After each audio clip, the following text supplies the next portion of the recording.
Welcome to a Cube Gaming PC performance video. Today we are looking at the Cube Nova featuring an Intel Core i5-6500 Skylake processor and a GeForce GTX 970 graphics card. For the full specification, please look in the description below the video. Today we're going to look at two games. The first is going to be CounterStrike Global Offensive. This is a game that's been around for a while, but it's still one of the most popular games currently on the market. We do get a lot of requests, obviously people buying new systems saying how will this run Counter-Strike, so we thought we'd show you with the Cube Nova today how well it plays it. The second game is going to be Rise of the Tomb Raider, which at the moment NVIDIA are doing their NVIDIA game code offer, so if you buy the Cube Nova, obviously it has the 970 built into it, you're going to get the game for free. If you also buy the card separately, you're going to be able to pick up the game code as well. So let's get straight into the video. Now I'll show you, we've got just a video settings to show you first of all. So everything's on, we've got everything on high, very high, so pretty much everything there at the max settings. Our multi-sampling anti-aliasing on 4 times, and the anisotropic filtering is at 16 times. Now these are all set, these are the defaults set by the GeForce Experience. Now you probably could bump the multi-sampling up to 8 times and still get reasonable quality. And as you can see at the top left hand corner screen and top right hand corner screen, we've got your FPS counter. We've also got some CPU and GPU settings there as well, and obviously a little bit about the memory. Now do note that we are capturing the footage on the machine, so obviously these settings will be higher. If you're just playing at home on your own, obviously you're not going to be using this amount of CPU power because you won't be encoding video at the same time.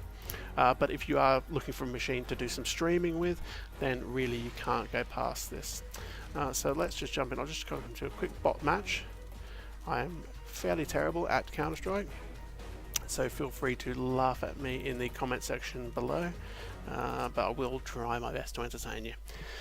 So yeah, just keep an eye on those FPS counters. Say we should be averaging probably in game around the 200-250 mark, which obviously at these graphical settings should be more than enough for pretty much any Counter-Strike player to be more than happy with this. You're not going to get much better than these settings on this system. So okay, so we'll jump into game. We'll be the counter terrorists, why not? So wait for the game to start, and we'll run to our deaths, I'm sure. Okay, now if you've got any comments or anything you want to see, or any information you want me to add into these videos, please let me know.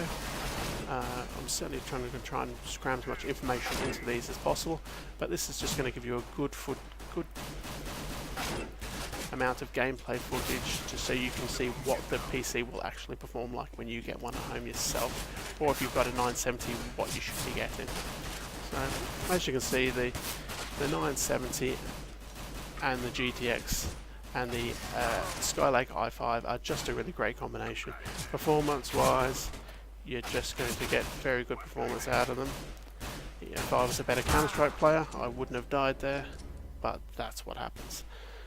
So that pretty much wraps up the Counter-Strike video. Now as you see, obviously average frame rates, we were averaging well over your 200 through that video. At the moment we're around the 180, 190 kind of mark. So as I say, with that kind of level of detail, you're going to get very smooth performance with this game. Okay, we're going to jump into some Tomb Raider footage right now. So this is from Rise of the Tomb Raider, the latest in the game franchise. At the moment, if you buy a Cube Nova or a GTX 970, you will get the game for free as part of the GeForce game code offer. So let's jump straight into the graphics settings so you can see what we're running the game at. So you see it's a custom setting that we've got set up here. We've got pretty much everything on high, but this is settings based on NVIDIA's GeForce Experience. So these are the pre-select options they have chosen for this graphics card. So everything pretty much on high or very high. We've also got all the extra bells and whistles here turned on. So very good quality game. So we'll jump straight into the game so you can see what the in-game quality of the graphics looks like. And as you can see, I mean, just take a look. It does just look superb. The colours, the detail, it's just all really great. I mean, you get birds flying in the sky, the clouds. I mean, it all looks really crisp and clean. The modelling and textures are just superb. Frame rate wise, you can see we dipped slightly just below that 50 frames per second, but pretty much averaging 50. I say most of the time we are in that 60 frames per second mark. So as we kind of move through the world, again, you might see the frame rate dip slightly, but pretty much you're going to be really happy with the way the game runs on this PC. So as you can see, we're averaging just kind of that 50 frames per second mark, and it just does look really spectacular. So that pretty much wraps up all the gameplay footage I've got to show you today. If you would like to leave us a comment below, that'd be fantastic. Any hints or tips or anything you would like to see going forward in our Cube gameplay videos, we would love to add that in for you. If you also want to subscribe to our channel, obviously we're going to have a lot more of these videos coming up soon, so if you really do like this content, there'll be plenty more to see. And also, if you'd like to give us a like, a thumbs up if you do like the video, then please do that as well. Thanks again for watching. We hope you enjoyed this video, and we'll see you in the next Cube Gaming PC Performance video.